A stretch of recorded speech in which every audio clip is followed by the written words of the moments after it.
बोलती पुस्तके. ज्यांना वाचनाचा नाद त्यांना बोलती पुस्तके घाली साद.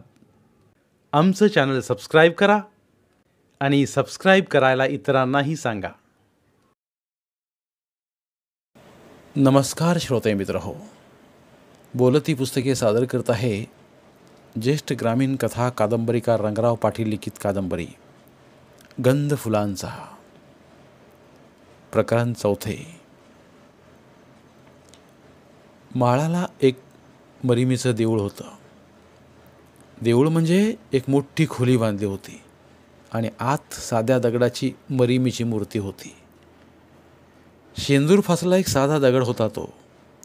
वर नवसाचे गोंडे लोंबत होते. त्या देवळाला दार नसे. वर्षातून एकदा यात्रा भरत असे. दुसरं तिसरं काही नाही.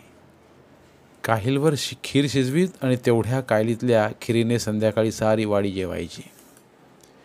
हे यात्रेचं काम साऱ्या वाडीचं असायचं. सगळी माणसं जमत. एकदा दादा आई घरी नव्हते. मी शोधलं. कुठं गेले ते कळेना. मी तिथं शाळेजवळ आलो. शाळेजवळून एक रस्ता गेला होता. त्या रस्त्याच्या अलीकडं पश्चिमेला उजव्या कोपऱ्यात एक घर होतं. घरापुढं खिळा रचून भिंत केली होती. तिथल्या कोपऱ्यावर मोठे मोठे काळे दगड होते. त्या घराला एक ओबडधोब ओटा केलेला, पण घराचं तोंड पूर्वेला आणि ओटा मात्र त्याच्या दक्षिणेला.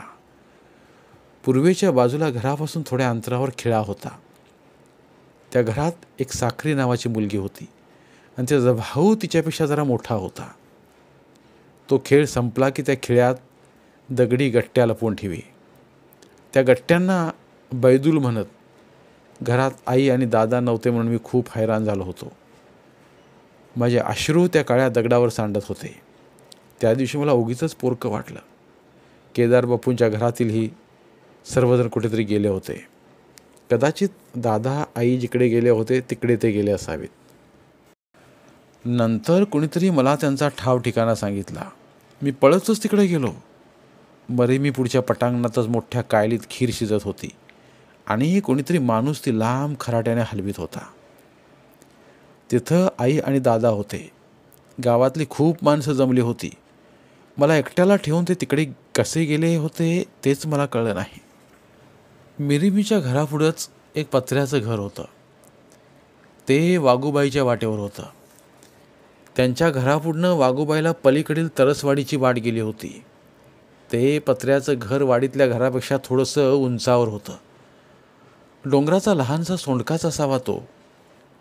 आणि गावच्या उजव्या बाजूलाही एक असाच सोंडका होता.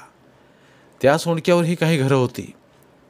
तिकडंच केदारबापूंचा गोठा, दाज्यांचं घर आणि इस्पारीत जाणारी कलेढोंडला जाणारी वाट होती. या सोंडक्याच्या जरा पुढं एक लहानसा वड होता. जुन्या मळ्याकडच्या वाटेवरचा वड वेगळा व हा वेगळा. हा दुसराच वड होता. तो वड आबाळ झालेल्या माणसासारखा खुरटा शुष्क दिसे. पारंब्या अगदी थोड्याच. त्या वडाजवळून खाली उतरलं की ती वाट थेट पिंपरीला जाई. छोटीशी डगर वा छोटासा कडा उतरावा लागे आणि मग ती खडकावरची वाट खाली अधिक ठळक दिसे. पिंपरीला धावत जाई. मिरिमीच्या माळावरच्या पत्र्याच्या घरापुढं नेहमी 1-2 लोडणं बांधलेलं कुत्री फिरत. ती फार चावकी होती. गावातली सगळी माणसं त्या कुत्र्यांना भीत. रात्र पडू लागली की ही कुत्री जोरात वाव वाव करीत. त्यांचा आवाज डोंगराला थटे. गावात कोणीही नवीन माणूस आला की तो या कुत्र्यांना फार घाबरून जाई. आणि वाडीतली माणसंही मग त्याला सांगत, त्या तिकडं माळाला जाऊ नका बरं का. तिथली कुत्री लई मोठी आहेत आणि चावकीही. खातील फाडून. फाडून खाणाऱ्या या कुत्र्यांना मी मात्र फार लांबून पाही. लांबून म्हणजे आमच्या शाळेपासून ती इकडं तिकडं धावलेली दिसत. भुंकलेली ऐकू येत. त्यांच्या गळ्यात लोडणी बांधलेली असत. त्या घरातल्या एका माणसानं मुंबईला जाऊन बक्कळ पैसा मिळवला होता. माळाला मोठं पत्र्याचं घर बांधलं होतं. तिकडं पत्र्याची घरं नव्हतीच. सारी माळवदाची. पण या माणसाचं घर तेवढं पत्र्याचं होतं. त्याच्या घरात सोनं नाणंही भरपूर होतं म्हणे. त्यांचा मुलगा काळा सावळा आणि उंच होता. तो पगडी बांधून शाळेत येई. लाल पगडी असे.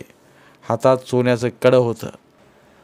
आम्ही तिकडे बकुळच्या मुलाच्या लग्नाला 50 वर्षांनी गेलो होतो. त्यावेळी तिथं तो गुरुजी आलेत हे कळताच घाईनं आला गुरुजींना भेटायला आणि त्यानं दादांच्या पायावर डोकं ठेवलं. त्या भेटीनं त्यानं रडूच आलं. भेटीच्या आनंदानं आनंदाश्रू आले. एकाच वेळी तो रडतही होता आणि हसतही होता. डोळ्याचं पाणी निपटून तो म्हणाला, गुरुजी, किती किती वर्षांनी गाठ पडली नाही. दादांनी त्याला विचारलं, हातातलं सोन्याचं कडं कुठं आहे. तसं तो दुःखी आवाजात काढून म्हणाला, गुरुजी, गेलं ते सारं. वडिलांनी पुन्हा पाक उधळलं. काही पाहुण्या पैनी लंपास केलं. आता आम्ही वनवासी झालो. थोड्या सुखदुःखाच्या गोष्टी बोलून तो गेला. गुरुजींच्या इतक्या वर्षाच्या भेटीची तृप्ती त्याच्या चेहऱ्यावर दिसत होती. अजूनही त्याची विद्यार्थी दशेत होती तशीच पगडी डोक्यावर होती. आता तो म्हातारा दिसत होता. माळावरची कुत्री आम्हाला लांबनच दिसायची. त्या घरापुढून भुंकताना दिसायची. ती कुत्री गावात खाली येत नसत. त्यांचा परिसर ठरलेला असे. मरीमीच्या देवळाचा भाग, घरच्या पाठभिंतींचा आवार, घरापुढचा आवार आणि जवळच इकडं तिकडं. त्यांच्या भुंकण्याचा आवाज थेट वडाखालून केदारबापूंच्या जवळच्या मळ्यापर्यंत जाई. डोंगरामुळं त्यांच्या आवाजाची कोंडी होई. पूर्वेकडील पिंपरी गावची माणसं त्यांच्या भुंकण्यानं जागी होत. तरसवाडीचं कुत्रं भुंकायला लागलं बरं का. पिंपरीतला माणूस रात्री झोपेतच बोले. याच मिरमीच्या पाठीमागं जरा गावाच्या बाहेर ओहोळकाठी खोत आडनावाचा माणूस राहत असे. त्याने शाळेच्या पूर्वेला असलेल्या जमिनीसाठी एक मोठी ताल घातली होती. दोन्ही ओहोळातलं पाणी साठून राहिलं की त्याला हवं ते पीक घेता येई. केदार बापूंची ही ताल मिरमीच्या तिकडं होती. रानात ताल घालणारा श्रीमंत समजला जाई. खोताची ताल त्यामुळे प्रसिद्ध होती. हा खोत आई वडिलांपासून बाजूला असे. स्वतंत्र घर, स्वतंत्र संसार याने तो पछाडलेला होता. त्याची बायको तरुण, भलतीच जाडजूड होती. दोघं सुखानं संसार करीत होते. एके दिवशी पहाटे ती दळायला उठली. करंजेच्या तेलाचा दिवा लावला. प्रकाश बेताचाच पडे. ती दळण घेऊन जात्याजवळ फतकल घालून बसली. एक पाय दुमडला व दुसरा जात्याजवळ लांब करून बसली. जात्याच्या पायीला हात घातला आणि जात्याभोवती वेढा घालून बसल्या सापानं तिचा अंगठा करकचून फोडला. ती केवढ्यांदा तरी किंचाळली. खोत उठला, धावत तिथं गेला. अंगठ्यातून रक्त सांडत होतं. त्यानं माणसांना हाका मारल्या. सगळी वाडी भराभर जमली. केदार बापू सगळ्यांना म्हणाले, थांबू नका, पिंपरीला पळवा. पण सगळे भांबावून बघत होते. केदार बापू पुढे गेले. त्या बाईला पाटकुळीवर घेतलं आणि निघाले. इकडे शाळेजवळ ही गाव जमला होता. दादा पण तिथं होते. केदार बापू शाळेजवळ येईपर्यंत पार भिंडाळून गेले होते. दादाने ते पाहिलं आणि दादा पुढे झाले. सोडा केदार बापू, पिंपरीपर्यंत कसं जाणार तुम्ही. आणि मग दादाने त्या बाईला पाटकुळीवर घेतली आणि दादाने धूम ठोकली. अगोदरच ती जाड बाई, त्यात पायातल्या साकड्या, तेचं आणि वजन भलतंच. पण दादा पळत सुटले. सगळी वाडी मागणं पळत होती. त्या बाईला पाटकुळीवरून पळवत न्यायचा कुणाच्यातच दम नव्हता. सगळेच भित्रे. दादा ते लहानसं टेकाड चढले. दक्षिणेच्या माळावर गेल्यावर पूर्वेला पिंपरीच्या वाटेला लागले. खडकावरून जाणारी ती वाट तिथल्या एका लहानशा खुरट्या वडाजवळून एक छोटासा कडा ओलांडून खाली उतरली होती. त्या वाटेला ते लागले. ती खाली घसरेल अशी दादामध्येच थांबून तिचा शरीराचा एक जोराचा झोला देऊन नीट घेत ते कडा उतरले आणि पिंपरीच्या पायवाटेनं धावू लागले. वाडीची माणसं त्यांच्या मागणं धावू लागली. ती माणसं मोकळी पळत होती तरी दमदीर झाली. असं करता करता पिंपरी आली. मारुतीच्या देवळापुढच्या कट्ट्यावर बाईला टेकवली. झऱ्याच्या मांत्रिकाला अगोदरच कुणीतरी आणायला गेलं होतं. तसं केदारबापूंच्या जवळच्या मळ्यावरच्या वाटेवरनं त्यानं झरं गाठलं होतं. बाई तिथं पोचायला आणि झऱ्याचा मांत्रिक घोड्यावरनं तिथं यायला एकच गाठ पडली. तोच कुणीतरी लिंबाच्या पाल्याचा रस काढून आणला. दादा पळून पळून फार दमगीर झाले होते. घाम आला होता. श्वास वाढला होता. दादाही त्याच कट्ट्यावर दमगीर होऊन बसले होते. बाईला पिंपरीतल्या मारुती कट्ट्यावर तातडीनं आणण्याचं काम त्यांनी केलं होतं. दादांचा श्वास फार वाढलेला होता. त्यांची ती अवस्था पाहून लिंबाचा रस आणणाऱ्या माणसाला वाटलं की यांनाच पान लागलं आहे, म्हणून ते दादांनाच रस पाजू लागले. दादाने त्या बाईकडे बोट केलं. मग माणसं रस घेऊन तिच्याकडे धावले. तोपर्यंत मांत्रिक आपले मंत्रतंत्र चालू करू लागला. दादांना आता पाणी हवं होतं. ते तिथून उठले आणि गावात एक ओळखीचं सोनाराचं घर होतं, तिकडे गेले. तिथं गेल्यावर त्या सोनारानं त्यांना या बसा म्हटलं. मला आधी पाणी द्या, ते दमगीर आवाजात म्हणाले. तुम्ही बाई पळवत आणली काय? त्यानं विचारलं. होय. अगोदर गुळाचा खडा खावा, तसं मोकळं पाणी पिऊ नका, सोनार म्हणाला आणि तो घरात गेला. गुळाचा खडा आणला. दादांना तो दिला. दादाने तो खाल्ला. आता प्या पाणी किती बी, असं म्हणून त्यानं पाणी आणून दिलं. दादा ढसा ढसा 2-3 तांबे पाणी प्याले व मग उठले. का हो? जातो की, बघतो काय झाले ते तिकडं साप चावल्या बाईचं. कशाला जात आहे तिकडं? सरळ आपलं वाडीला जावा, तुमचं काम तुम्ही केलंय. आणि मग दादा उठले. तिकडे गेलेच नाहीत. पिंपरीहून वाडीच्या वाटेला लागले. वाडीत गेल्यावर त्यांना एका माणसाने विचारलं. गुरुजी, काय झालं? मी तिकडे गेलोच नाही. सोनार म्हणला तुमचं काम झालंय, तुम्ही आपलं वाडीला जावा, बाकीचं त्यांचं ते बघत्यात. गुरुजी, तुम्हाला कळालं नाही तिथं? नाही. अहो, ती खोताची बायको मेली की. खरं? होय. लिंबाच्या रसाचा त्या मांत्रिकाचा काही उपयोग झाला नाही. दादा थेट घराकडे आले. वाडीत एक विचित्र वातावरण पसरलं होतं. माणसं टोळक्या टोळक्यानं बोलत होती. दादा कुणाला तरी म्हणाले. सोनाराला ही बातमी तिथंच कळली असेल, पण मुद्दाम त्यानं सांगितलं नसेल, म्हणून त्यो तुम्ही कशाला तिकडे जाताय वाडी गाठा म्हणून त्यानं सांगितलं असावं. कधी कधी दादा शाळेतली सगळी मुलं मिरगीमागच्या पटांगणात खेळायला नेत. वगळीच्या पाठीमागं मोठा माळ पसरला होता. जवळच डोंगर. महारदऱ्याचा डोंगर मात्र तो दूर असे. मिरीमी मागं सगळी पिवळी कुसळच कुसळं, वाऱ्यावरती थरथरत. तिथं एक उंच पिवळ्या काड्यांचं असंच एक गवत होतं. त्याच्या शेंड्याला एक लहान झुपका असे. झुपक्याला लहान बी भरपूर असत. तो झुपका एखाद्याला गुदगुल्या करण्यासाठी त्याच्या पाठीमागून मानेवर किंवा गालावर हळूच फिरवीत. त्यांना अंगावर शहारे येत व गंमतही वाटे. दादांनी एकदा आम्हा सर्व मुलांना त्या ब्याचे झुपके तोडायला सांगितले. ते माझ्या आईला औषधासाठी हवे होते.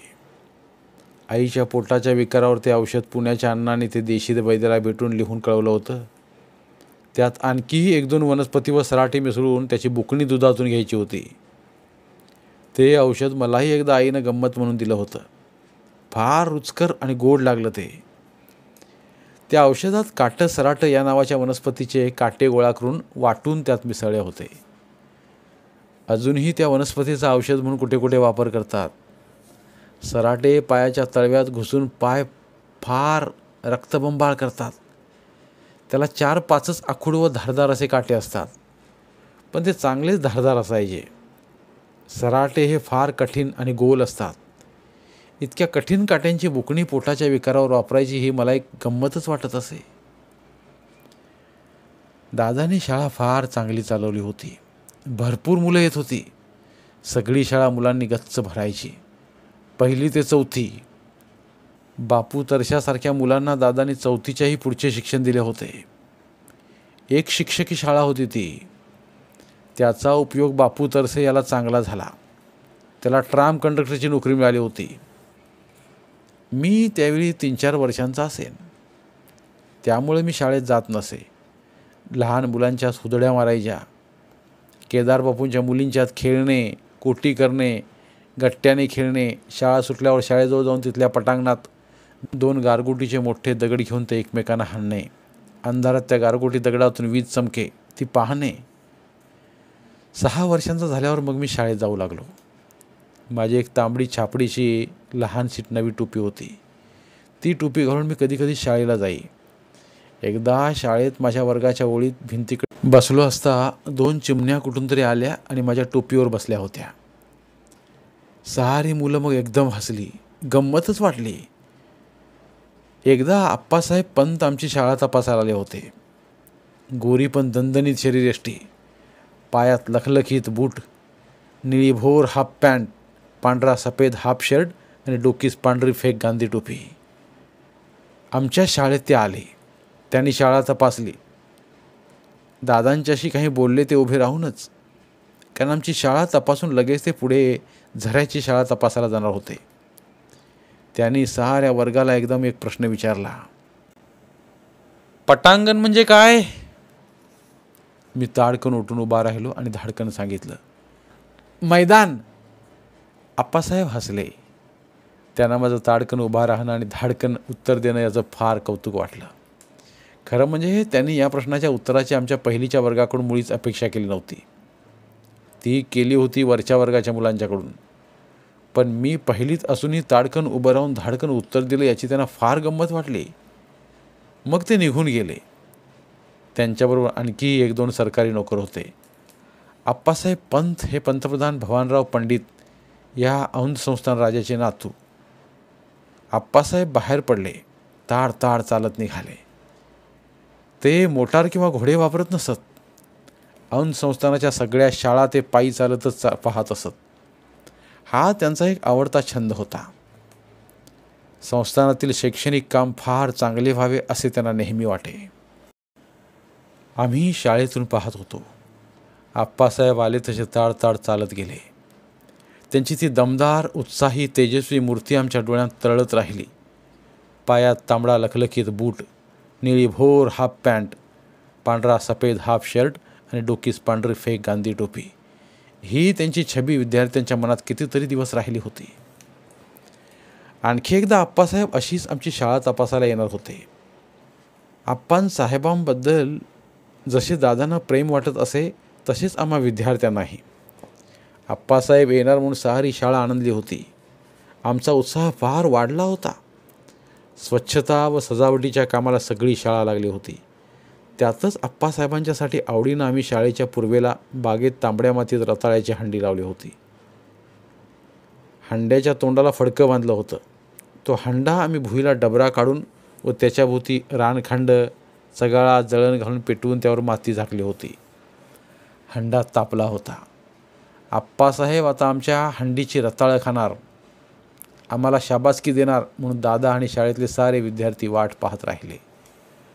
हंड्यातली रताळ उकळत आली होती आणि आम्ही सारे विद्यार्थी त्यांची वाट पाहत होतो. पण नंतर थोड्याच वेळात एक निरोप आला. आप्पासाहेब येणार नाहीत. झालं.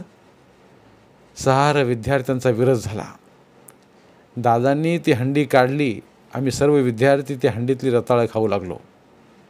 पण कुणाच्याही चेहऱ्यावर टकळाही नव्हती. आप्पासाहेब आले नाहीत याचे आम्हाला फार वाईट वाटले. धन्यवाद. उर्वरित कादंबरी पुढील भागात. धन्यवाद. बोलती पुस्तके श्रोते मित्रांसाठी मराठी साहित्याचा खजिना फक्त 59 रुपयात. फक्त 59 रुपये माफक फी भरून आमच्या साहित्यरत्न या चॅनलचे सभासद व्हा व भरपूर मराठी ऑडिओ बुक्सचा आस्वाद घ्या.